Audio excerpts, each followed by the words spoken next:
Assalamualaikum warahmatullahi wabarakatuh.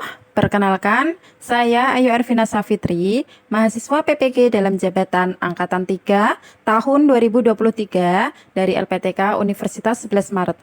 Saya mengajar di SMK Sultan Fatah Demak. Pada kesempatan kali ini, saya akan mengajar pada mata pelajaran konsentrasi keahlian akuntansi keuangan lembaga pada elemen ekonomi bisnis dan administrasi umum. Capaian pembelajarannya yaitu pada akhir fase F, peserta didik mampu mengidentifikasi permasalahan ekonomi. Tujuan pembelajaran yaitu melalui penerapan model pembelajaran berbasis masalah, peserta didik dapat mengidentifikasi dan menganalisis permasalahan ekonomi pada materi permintaan dan penawaran dengan kritis dan kreatif. Assalamualaikum warahmatullahi wabarakatuh. Selamat pagi semua.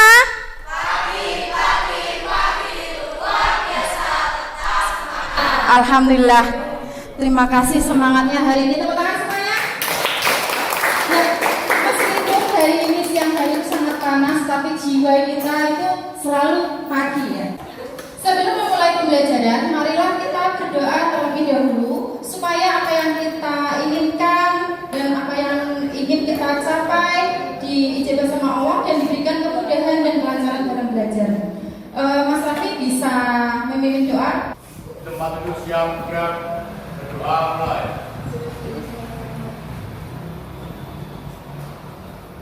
Sebelum melanjutkan ke pembelajaran, marilah kita menyanyikan lagu nasional terlebih dahulu. Bagi negeri, silahkan berdiri.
Hari ini kita akan mempelajari tentang supply and demand atau permintaan dan penawaran. Nah, ini, ayo siapa yang bisa menjawab? Apakah kalian pernah membeli atau menjual barang atau jasa? Oke. Jika membelinya apa coba kira-kira? Skincare, ya, cewek biasa skincare. Pakaian, belinya di mana? Offline atau online? Offline sama online ya. Kemudian jika harga barang naik, apa yang kalian lakukan sebagai konsumen? Memilih-milih, menunggu diskon, mengurangi. Ya, mengurangi. Biasa perilaku konsumen memang seperti itu. Ketika harganya naik, maka kita akan mengurangi konsumsinya. Mengapa saat harga naik justru produsen akan menambah barang yang akan dijual? Karena ingin Iya, karena otomatis ketika barangnya naik, otomatis nanti kita akan mendapat untung banyak. Nah, mengapa penjualan barang atau jasa melalui online shop lebih diminati oleh masyarakat?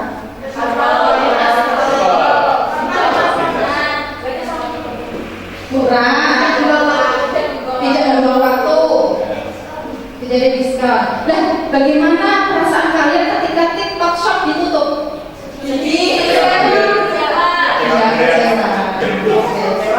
Selanjutnya ya, kita hari ini akan mempelajari tentang permintaan dan penawaran.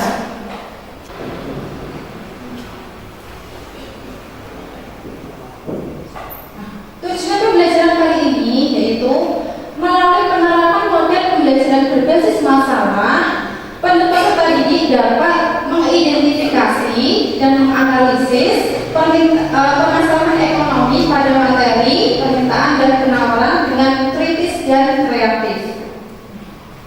Di sini persepsinya. Kalau pelajaran kemarin kita sudah mempelajari tentang permasalahan ekonomi. Permasalahan ekonomi sangat banyak sekali. Contohnya,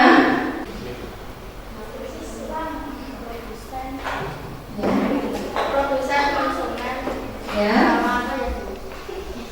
ya, termasuk produsen yang menjual barangnya tetapi tidak punya barang yang banyak, gitu ya. Nah, di sini ada permintaan dan penawaran, termasuk harga naik, harga turun itu juga tentang permasalahan ekonomi. Permasalahan ekonomi itu kemarin memang ada yang di bagian konsumen, produsen, kemudian perusahaan, gitu ya. Dan di sini pergerakan harga menjadi fenomena yang sering kali kita saksikan di dalam kehidupan sehari-hari. Yang sering menjadi pergerakan yang sering kali terjadi pergerakan dan perubahan harga itu biasanya adalah sembako atau kebutuhan pokok. Contohnya apa saja kebutuhan pokok itu? Yes. Iya. Iya, itu. Nah, karena adanya pergerakan dan perubahan harga itu nanti akan menjadi hubungan antara permintaan dan penawaran. Di sini ada yang sudah tahu permintaan itu apa, penawaran itu apa? Permintaan adalah jumlah yang diinginkan dari konsumen. Oke, betul sekali. Permintaan adalah suatu barang yang diinginkan oleh konsumen. Secara umum, istilah permintaan bisa diartikan sebagai jumlah barang atau jasa yang diinginkan atau dibutuhkan oleh pelanggan. Sedangkan istilah penawaran diartikan sebagai jumlah barang atau jasa yang tersedia di pasar. Lalu, maksudnya permintaan dan penawaran itu apa? Kira-kira contoh sederhananya seperti ini. Misalnya Anda bayarkan diri Anda sebagai penjual susu murni. Dengan mempertimbangkan berbagai ongkos dan keuntungan yang ingin Anda peroleh, anggap saja Anda menjualnya dengan harga 5.000. Orang-orang mulai berdatangan membeli susu murni dari Anda. Dari anak sekolahan, ibu-ibu arisan, sampai bapak-bapak yang mengingat dari nol. Namun, karena sudah habis terjual, orang-orang menjadi pindah mencari susu murni dari pesan Anda. Wah, ternyata persaingannya pasar harga yang kurang ini dan masih lama juga. Coba kalau Anda nggak kehabisan susu murni, Anda pasti masih bisa jualan, bahkan menambah keuntungan Anda. Anda menghubungi supplier untuk menambah stok susu murni Anda ya. Nah, karena stok sudah tersedia, orang-orang mulai datang lagi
Oke, terima kasih. Sudah melihat video pembelajaran tadi?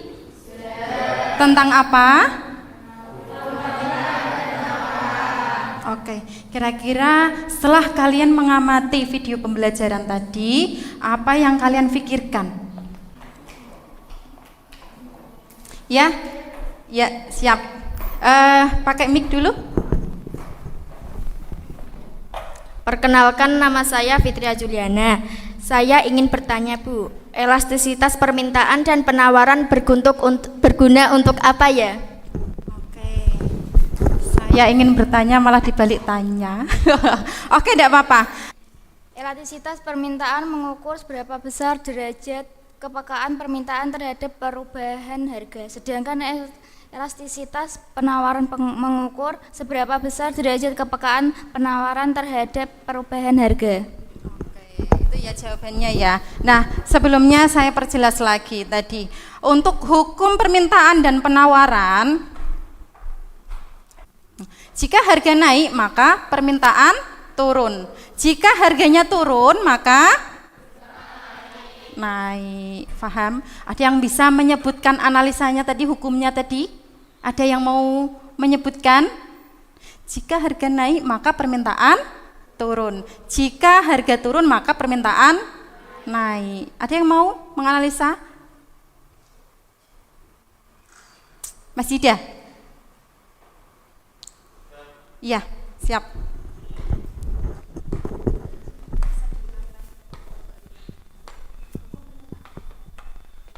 Hukum permintaan adalah jika harga naik maka permintaan akan turun.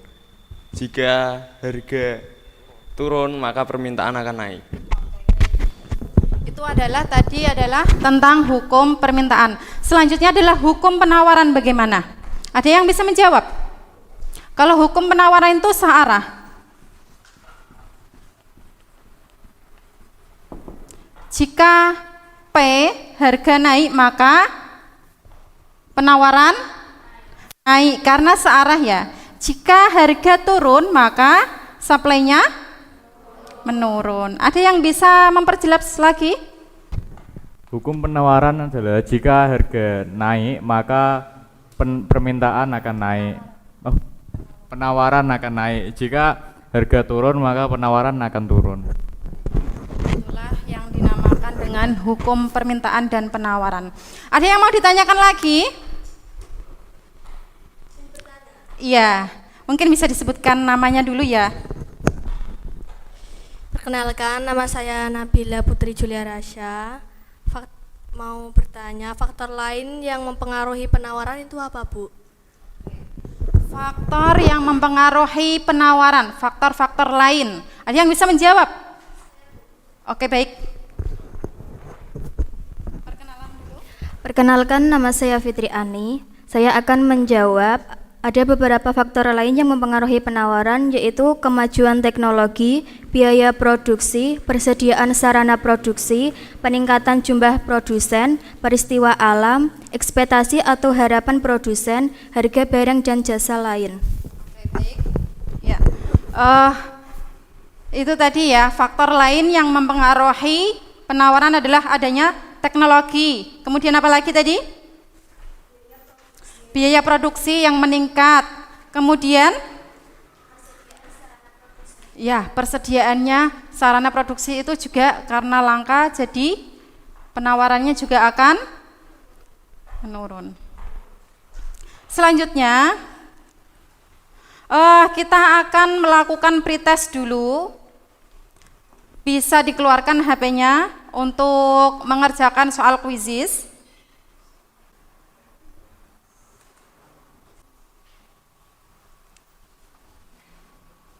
Ada yang belum masuk di itu kuisis? Belum? Sudah masuk? Yuk, lanjut.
Waktunya kurang 2 menit lagi untuk mengerjakan.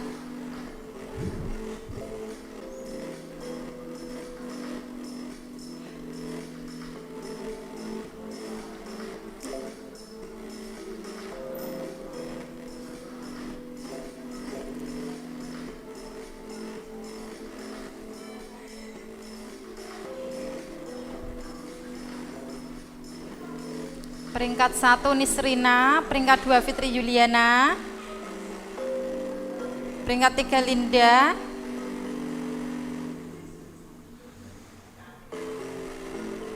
sudah selesai semua mengerjakannya?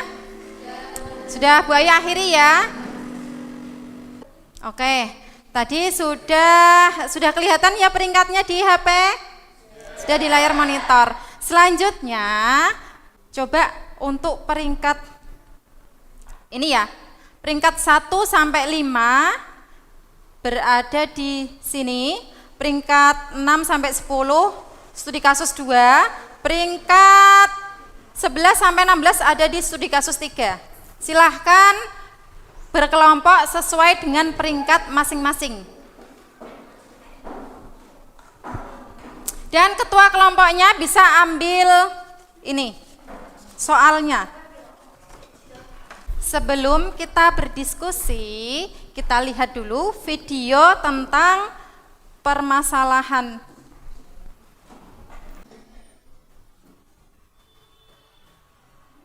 Harga beras terus merokok naik. Mereka menyebut sejumlah faktor menjadi penyebab naiknya harga beras. Di antaranya berkurangnya pasokan gabah oleh petani serta kebijakan sejumlah negara yang menghentikan ekspor beras. Sudah yang di dalam gudang 1,6 juta dalam perjalanan 400 juta sehingga stok 400.000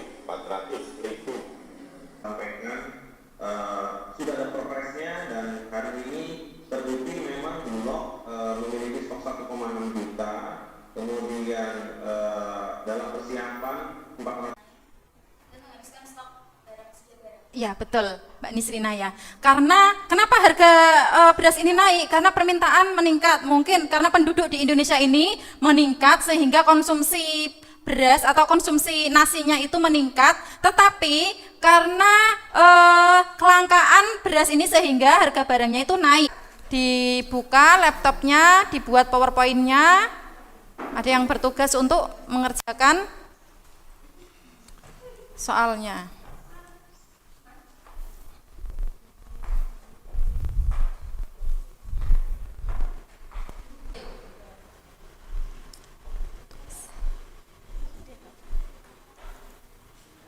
Ditulis di situ. Oh iya. Iya, tidak apa-apa. Halaman tentang supply and demand.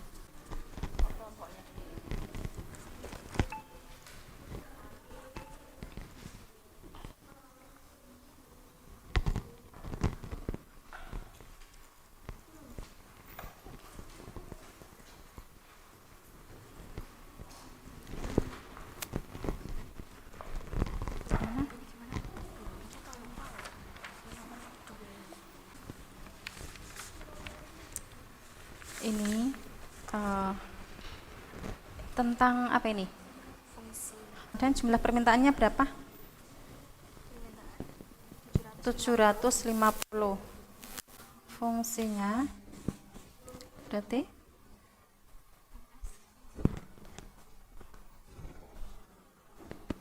ini 3. Harganya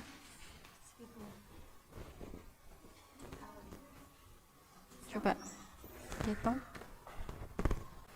Tugasnya untuk kelompok 3 tadi identifikasi dan mencari dampak ya.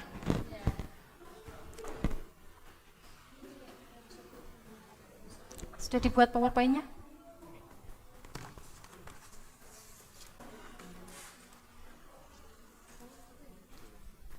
Belum ya? Dibuat. Tadi jawaban yang sudah ditulis temanmu dimasukkan di powerpoint. Kamu yang tugasnya powerpoint lah, ini yang mencari jawaban tadi.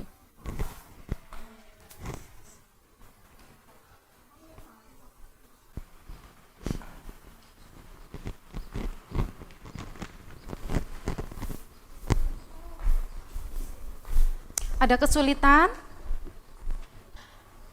Masih semangat? Coba Bu Ayu pengen tahu semangatnya. Tepuk 1, tepuk 2, tepuk 3, tepuk 4, tepuk 5. Oke, sekarang 2 kali tepuk 5. Nah, semangat ya, senyum, selalu senyum ya. Kelompok 1 sudah selesai? Bisa maju ke depan? Assalamualaikum warahmatullahi wabarakatuh. Di sini dari kelompok 1 ingin mempresentasikan hasil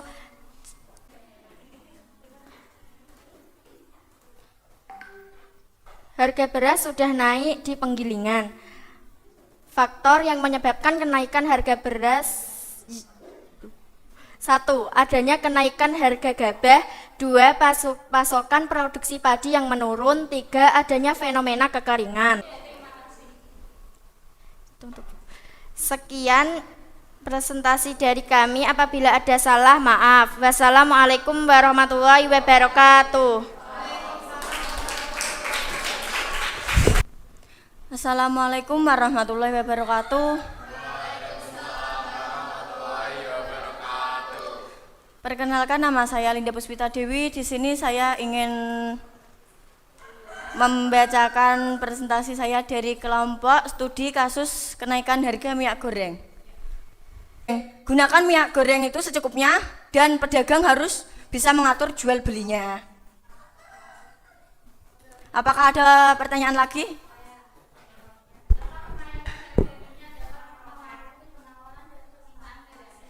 Ya, dapat, karena ini permintaan minyak goreng yang tinggi cenderung akan mempengaruhi penawaran. Permintaan yang tinggi dapat mendorong produsen untuk meningkatkan produksi guna memenuhi kebutuhan pasar. Tapi jika saat ini tidak dilakukan, akan mengakibatkan terjadinya kelangkaan minyak goreng. Kami dari kelompok 3 akan mempresentasikan yang ketiga, ada potensi bahwa dengan naiknya harga Pertamax subsidi yang diberikan menjadi salah sasaran.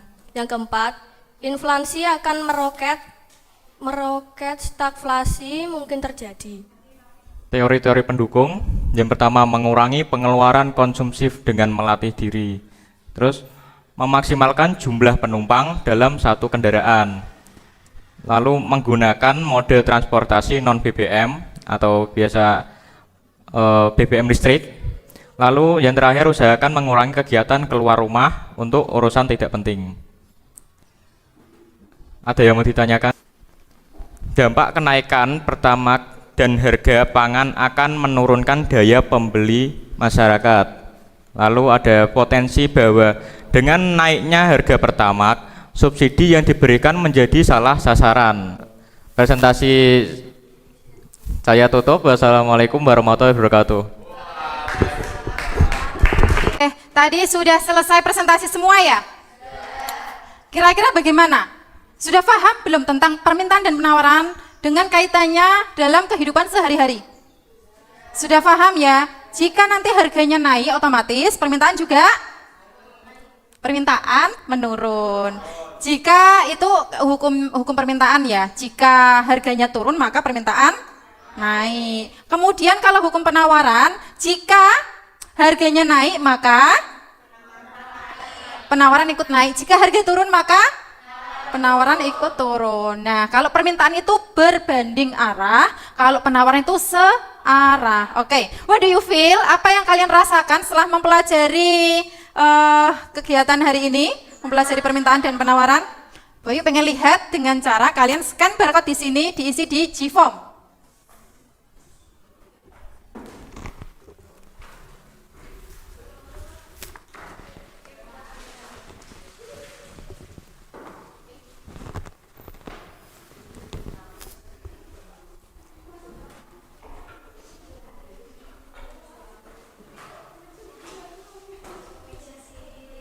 Sudah selesai merapikan? Ya. Alhamdulillah, hari ini pembelajaran kita sudah selesai. Senang belajar siang hari ini? Alhamdulillah senang, terima kasih. Coba Bu Ayu mau tes semangatnya meskipun sudah siang, semangat lagi. Ayo, tepuk semangatnya gimana? Siapa yang mimpin yel-yel? Biasanya biar semangat itu kita ucapkan pagi. Selamat pagi semua. Pagi. Luar biasa, tetap semangat. Oke, ya. Oke, terima kasih untuk pembelajaran hari ini. Kita tutup dengan bacaan Alhamdulillah bersama. Alhamdulillahirabbil alamin. Semoga ilmu yang kita pelajari bermanfaat untuk kedepannya, untuk kehidupan selanjutnya. Selanjutnya nanti Bu Ayu akan memberikan PR soal pengayaan untuk belajar di rumah supaya kita lebih paham lagi tentang pelajaran hari ini. Terima kasih atas perhatian dan kerjasamanya. Wassalamualaikum warahmatullahi wabarakatuh.